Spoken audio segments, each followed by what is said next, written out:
Welcome back, my history enthusiasts.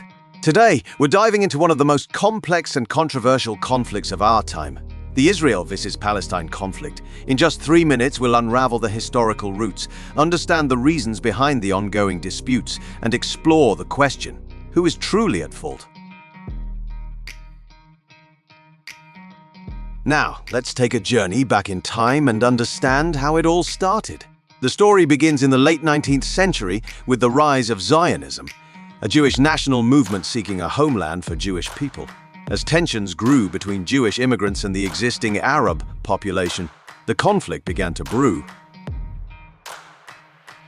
Fast forward to the aftermath of World War I, where the region fell under the control of colonial powers. The League of Nations granted Britain a mandate over Palestine, promising to facilitate the establishment of a Jewish homeland while protecting the rights of non-Jewish communities. However, conflicting promises made by the British to both sides led to growing tensions. As Jewish immigration increased, Arab resistance also intensified, resulting in a series of violent clashes. The year 1948 marked a pivotal moment in this conflict. The United Nations proposed a partition plan to divide Palestine into separate Jewish and Arab states.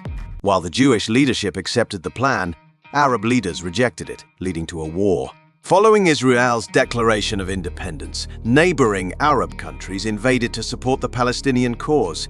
This resulted in a massive exodus of Arab Palestinians known as the Nakba, or catastrophe, and left lasting scars on both sides.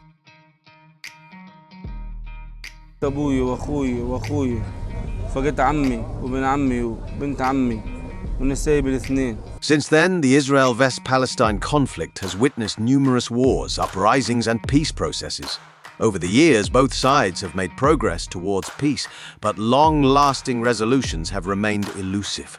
Many factors contribute to the complexity of the conflict, including territorial disputes, security concerns, political divisions, and the question of the right of return for Palestinian refugees. Decades of mistrust, violence, and failed attempts at peace have deepened the wounds on both sides. Now, let's address the burning question. Who is truly at fault? Assigning blame solely to one side oversimplifies the issue and disregards the intricate historical and geopolitical context. The reality is that both Israelis and Palestinians have valid claims and aspirations, along with legitimate grievances. Understanding the nuances and complexities of the conflict is essential to finding a sustainable and just solution. In our upcoming videos, we'll delve deeper into various aspects of the Israel vs. Palestine conflict, exploring potential paths towards reconciliation and peace. Remember, knowledge is power, and only by educating ourselves can we truly comprehend the challenges faced by both sides.